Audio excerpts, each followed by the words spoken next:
दोस्तों नमस्कार, मैं अनिरुद्ध चौहान। स्वागत आप सभी का गांव गोहान में। अभी जहां फिलहाल हम मौजूद हैं वो एक ऐसे शख्सियत का घर है जिनको खासकर गुर्जर समाज हमेशा हमेशा के लिए याद करता रहेगा। मैं जब भी क्षेत्र में जाता हूं बहुत सारे लोग मुझे मिलते हैं और जब भी उनका जिक्र आता है कुछ लोग मुझे ऐसे मिले जो रो पड़े।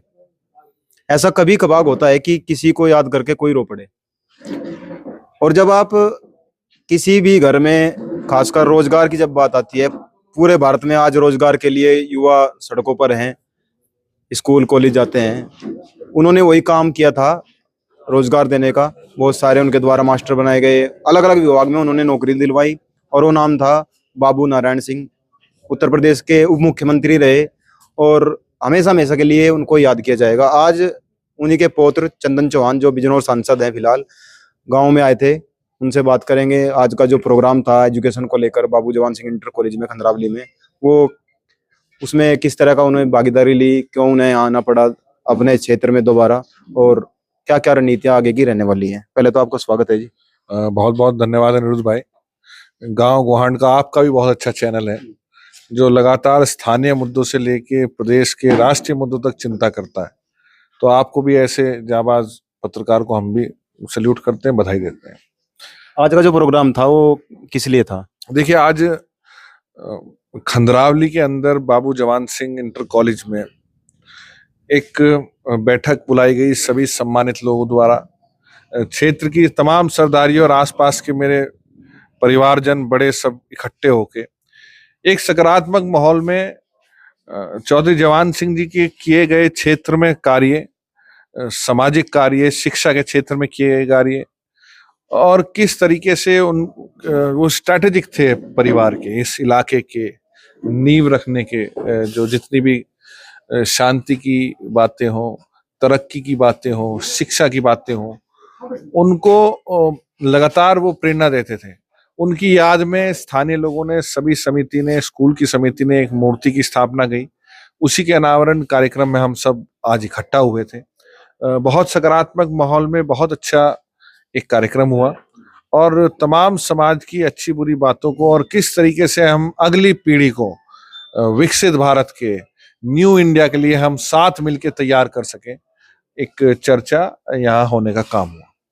अच्छा, शिक्षा की जब भी बात आती है तो बहुत सारे नाम आते हैं, लेकिन आप क्या कहना चाहेंगे कि क्योंकि क्षेत्र में मैं जब भी शिक्षा की बात होती है, फिलहाल कांदला में नेशनल इंटर कॉलेज, पहले हिंदू इंटर कॉलेज हुआ करता था, नेशनल इंटर कॉलेज है।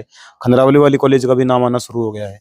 आप क्या कहना चाहेंगे, युवाओं को किस तरह एजुकेशन के क्षेत्र में आना चाहिए? कौन सी एजुकेशन उनके लिए महत्वपूर्ण रहेगी? देखिए, युवा किसी भी समाज का हो, किसी वर्ग का हो, किसी भी जनरेशन फेज का हो, उसे हमेशा मार्गदर्शन की जरूरत पड़ती है।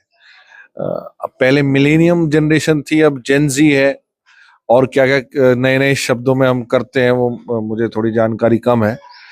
पर आज भी जो जनरेशन है उसे बहुत कनेक्ट करने की आवश्यकता है। आप देख सकते होंगे उसे तुरंत रिजल्ट चाहिए, जो आज की जनरेशन हमारी है, और वो चाहती है कई बार प्रलोभन अन्य प्रकार के जो पहले जमाने में नहीं हुआ करते थे, चाहे वो सोशल मीडिया हो, चाहे वो आधुनिक इंटरनेट सुविधाएं हो, चाहे जगह जगह आकर्षित करने वाली चीजें हो। पहले 20 साल पहले और आज में फर्क है, तो हमें सिखाने का, समझाने का तरीका भी बदलना पड़ेगा।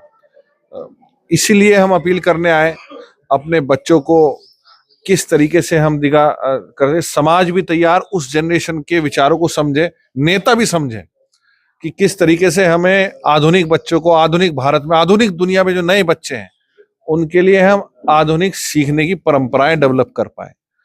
मैंने पहले ही बताया, हमारे नेता आदरणीय जयंत चौधरी जी लगातार स्किल डेवलपमेंट में प्रधानमंत्री नरेंद्र मोदी जी के नेतृत्व में काम कर रहे हैं और प्रधानमंत्री जी और जयंत जी का सीधा विजन है कि किस तरीके से जो हुनर है हमारे बच्चों के हाथों में, उस हुनर की कदर होगी। डिग्री इंपॉर्टेंट है, पढ़ाई इंपॉर्टेंट है, शिक्षण संस्थाएं इंपॉर्टेंट है, पर हुनर भी उतना इंपॉर्टेंट है। हमें अपने बच्चों का हुनर निखारने की आवश्यकता है, हुनर को पहचानने की आवश्यकता है और सही माध्यम से उसे सही मंच देने की आवश्यकता है। तो इसमें हमारा इलाका, चाहे वो कांदला हो, चाहे हमारा खंडरावली हो, चाहे और अन्य इलाका हो, वो कहीं पीछे ना रहे, उसके लिए हमारे बुजुर्ग और साथी सब चिंतित थे। यहाँ बैठ के हमने बात करी। मुझे जो जिम्मेदारी दे रखी है, मैं अपने बड़ों के बीच आया। मैं विश्वास दिलाता हूँ कि जो मेरी जिम्मेदारी लगाएंगे, लखनऊ की हो, चाहे दिल्ली की हो, चाहे कहीं और की भी हो, जो पहल करेंगे उसे अंजाम तक पहुंचाने का हम प्रयास करेंगे। बाबूजी के लिए क्या करना चाहेंगे, क्योंकि आपके बाबा जी थे, आप उनका खून है, उनके लिए क्या करना चाहेंगे आप?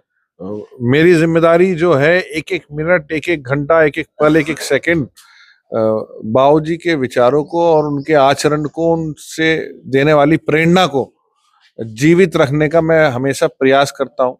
दुर्भाग्य से मैंने बाबू नारायण सिंह जी नहीं देखे। मेरा जन्म उनके देहांत के बाद हुआ। जो यहाँ बैठे हैं सब बड़े, आप कैमरा भी दिखाना चाहे, सब यहाँ बैठे हैं साथी, यही लोग थे जो हमेशा, जिन्होंने बाबूजी के बारे में बताया, बाबूजी के बारे में सिखाया, उनकी आवाज के बारे में, उनकी सोचने के तरीके पे, उनकी चिंताओं के बारे में।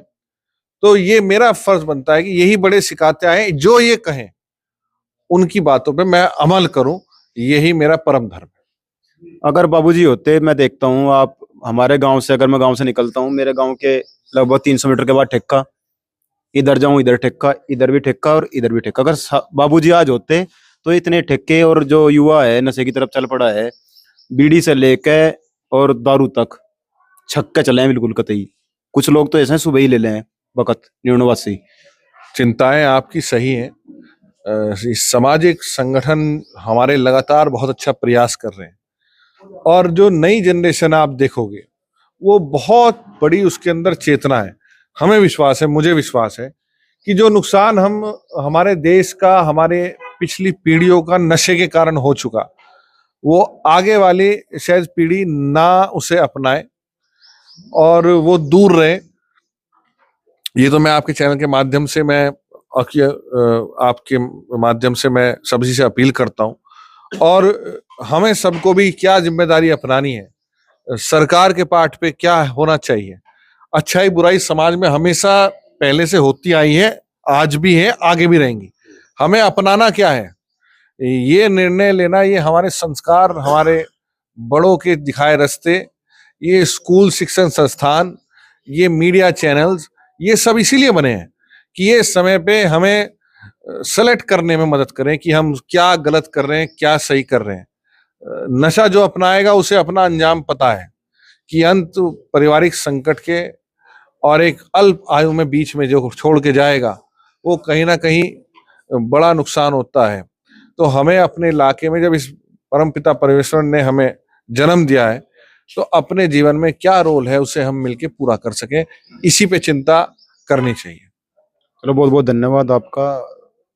मैं जब भी क्षेत्र में जाता हूँ और जब मुझे वो नाम सुनाई देता है, तो मुझे लगता है कि हम बहुत सारे कार्य उनके द्वारा जो किए जाने थे उनको कर पाएं, और आगे चलकर किस तरह की स्ट्रेटेजी हम बना पाएंगे उनके विचारों को लेकर।